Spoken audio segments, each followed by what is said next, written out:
नमस्कार किसान भाइयों, मेरा नाम अक्षय धनराज निकम है।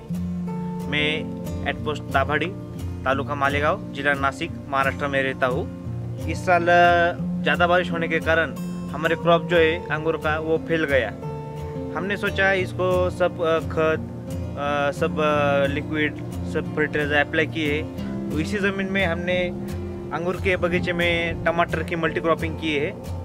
हमने 1057 जो वैरायटी है वो टमाटर की वैरायटी लगाई है। हमने ये पौधा नर्सरी से मिलाया है और इसका प्लांटेशन का हमने 3 महीने पहले किया था।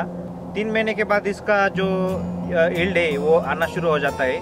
अब हमारे 1 महीने से इसकी हार्वेस्टिंग चालू हो गई है। इसकी हाइट 8 से साढ़े 8 फुट से भी ज़्यादा बढ़ रही है।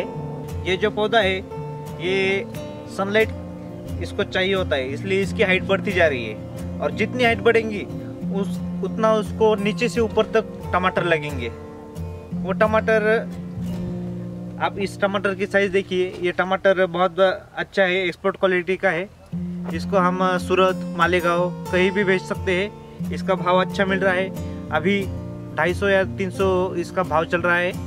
और ये टमाटर व्यापारी बहुत लेते हैं, इसकी मार्केट में बहुत मांग रहती है। ये जो टमाटर है ये इतना बड़ा है, इसको हमने अंगूर के जो बगीचे के जो एंगल रहते हैं उस पर इसकी बंदाई की है। अंगूर के एंगल के होने के हिसाब से इसकी हाइट और इसका शेप हमें जैसा चाहिए वैसा ही हमें मिलता है। इसकी स्प्रेइंग वगैरह हम सब ट्रैक्टर से किए जाते हैं, जो कि आधुनिक तंत्रज्ञान है। वो ब्लोअर से इसकी स्प्रेइंग वगैरह किया जाता है। ये पौधा हमने जब लगाया तब अंगूर के 2 पेड़ के बीच में 2 पौधे लगाए। इसको शुरुआत में हमने अलग अलग खत, शेन खत, मासड़ी खत, यूरिया और अदर जो विटामिन्स रहते हैं कि जो ज़मीन में होने चाहिए, वो मिनरल्स वगैरह सब हमने प्रोवाइड किए थे। ये हमने बेड पर लगाए हैं। इस बेड पर बहुत फायदे रहते हैं। बेड पर लगाने से हमें बीच में से ट्रैक्टर वगैरह डालने से कोई परेशानी नहीं होती, अच्छे से स्प्रे होता है और ये क्रॉप की थोड़ी हाइट ज़्यादा बढ़ती है। इस बेड पर हम सब लिक्विड फर्टिलाइज़र, खाद, कोई अदर डोसेस होंगे वो सब इस पर अप्लाई करने से वो जो क्रॉप है वो अच्छी तरह से वो लेता है ज़मीन में से। इसका बहुत फ़ायदा होता है। और इस बेड पर सब फर्टिलाइजर होने के हिसाब से इसकी हाइट और इसकी ग्रोथ, इसकी जो ताज़ाई बोलते हैं, वो क्रॉप हमेशा बेहतरीन रहता है। मैं देखता हूँ तो कोई किसान ग्रेप्स के बगीचे में कोई भी मल्टी क्रॉपिंग करता नहीं है, क्योंकि उससे ग्रेप को बहुत अगर फेल होने के चांसेस वगैरह रहते हैं। लेकिन हम ये 2 साल से कर रहे हैं। एक ही फील्ड में 2 क्रॉप लेकर दुगना इनकम हम ले रहे हैं इसमें से। तो ये जो टमाटर हमने लगाया है, ये टमाटर निकलने के बाद हमें फिर से अंगूर का प्लॉट पकड़ना है, उसकी छाटनी करके उसका उत्पादन लेंगे। और ये जो टेक्निक है ये कोई भी करता नहीं है, लेकिन मेरा कहना है कि सभी फार्मर्स ने ऐसा किया तो उनका इनकम डबल हो जाता है। और ये बहुत ही बेहतरीन टेक्निक है। ये हमने दाभाड़ी में ही विकसित की है। ये टमाटर में बहुत डिसीज़ रहते हैं, उसमें से ये जो है ये लीफ माइनर, ये डिसीज़ बहुत ही हमें लॉस देता है। इसका इफेक्ट बाद में ये इनकम चालू होने के बाद मिलता है। ये हमारे फ्रूट्स अच्छे से बढ़ने नहीं देते। इस पर जो है एक बारीक आली रहती है, वो हमारे जो ये लीफ है उसके सब टिश्यू खा जाती है। उसका इफेक्ट ऐसा होता है कि जो हमारा प्लांट है उसका पत्ता जो धूप में रहना चाहिए, वो जितनी ताकत एब्सॉर्ब कर सकता है वो उतनी ताकत एब्सॉर्ब नहीं कर सकता है। वो कंट्रोल हमें करना चाहिए। और इसमें other white fly, thrips, acids, jassids, इस जैसे जो कीटक रहते हैं वो हमेशा कंट्रोल करते रहना चाहिए। इसको हफ्ते में 2 बार स्प्रेइंग हमेशा होनी ही चाहिए, क्योंकि ये जो डिसीज़ है इससे स्प्रेइंग से दूर रहेंगे। टमाटर में हमेशा पानी जितना बढ़ेगा उतना उसका वजन बढ़ेगा। ये पानी वाला क्रॉप है, इससे इसको पानी कम पड़ना नहीं चाहिए। ये जो पानी है, ये पानी हमें 2 दिन में 1 घंटा या 1.5-2 घंटा हमें देना चाहिए आपकी ज़मीन के हिसाब से।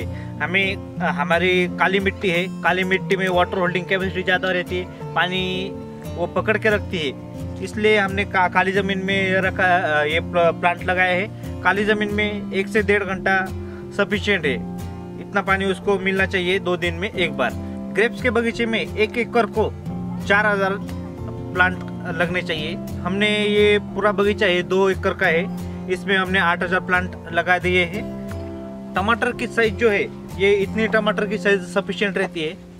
हमें ये टमाटर 2 तरीके से बेचना पड़ता है, एक पूरा लाल टमाटर और एक कच्चा पक्का। कच्चा पक्का जो टमाटर है वो हमें एक्सपोर्ट के लिए जाता है, क्योंकि कच्चा पक्का जो टमाटर रहता है इस तरीके सा, वो टमाटर हमें 2-3 दिन में 2-3 दिन इसकी ट्रैवलिंग रहती है। अगर व्यापारी को हमने दिया तो 2-3 दिन में ये लाल हो जाता है और उसमें कोई भी दिक्कत नहीं आती है। अगर हमें तुरंत बेचना है, तुरंत वो शिफ्ट करना है, तो हमें पूरा लाल टमाटर लेना चाहिए। उस लाल टमाटर की अलग पैकिंग होती है और इस कच्चा पक्का टमाटर की अलग पैकिंग होती है।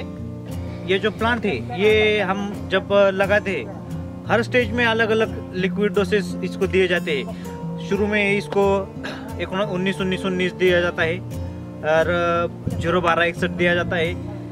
नाइट्रोजन रहता है NPK, जो एन स्टार्टिंग वाला जो अक्षर रहता है, उससे नाइट्रोजन से इसकी हाइट बढ़ती है। ये नाइट्रोजन से उसकी हाइट और ये जो फल है उसकी साइज बढ़ती है। ये हमेशा हमें अच्छा इनकम देती है। इस सीज़न में जनरली इतना ताज़ा टमाटर रहता नहीं है। इसको हम हमेशा वेस्ट डिकम्पोजर, जो कि NCOF national centre for organic farming Ghaziabad, उन्होंने वहाँ पर डॉक्टर कृष्ण चंद्रा, इन्होंने वेस्ट डिकम्पोजर जो बनाए हैं उसके बैक्टीरिया हम इसको प्रोवाइड करते हैं। ये बैक्टीरिया हमारा पूरा सॉइल का ट्रीटमेंट करते हैं, सॉइल अच्छी बनाती है। उससे उस वेस्ट डिकम्पोजर से हम अलग अलग तरीके के माइक्रो न्यूट्रिएंट और जो पोषक तत्व है वो हम उससे बनाकर इस फील्ड को हम छोड़ते हैं। वो जो वेस्ट डिकम्पोजर है वो हमें पूरा प्लांट हरा कर देता है और उसकी जो हाइट है, इतनी हाइट जनरली बढ़ती नहीं है, लेकिन हमने इनको बैक्टीरिया हर 1 महीने में 2 बार इसको हम बैक्टीरिया प्रोवाइड करते हैं। ये बैक्टीरिया इस प्लांट को हमेशा ताज़ा रखते हैं और उसका जो फुटाव है वो माल बहुत अच्छी तरह से लाता है। ये जो टमाटर है इसको हम ग्रेप्स में लगाते हैं। इसकी जो फांदियाँ रहती है वो हमेशा बंदी रहनी चाहिए, क्योंकि वो ज़मीन पर गिर सकती है। अगर उसके ऊपर से ट्रैक्टर गया तो वो पूरी खराब हो जाएंगी। इसलिए उसको वाइट डोरी से उसकी अच्छी तरह से बंदाई किया जाता है। उससे हमें वो जो हार्वेस्टिंग को कोई दिक्कत रहती नहीं है और ट्रैक्टर चलने को, स्प्रेइंग को कोई दिक्कत रहती नहीं है। इसको हमेशा 10 दिन में ये बंदाई किया जाता है। अगर अलग अलग जो ब्रांचेस रहती है वो एक लाइन में लिए जाते हैं।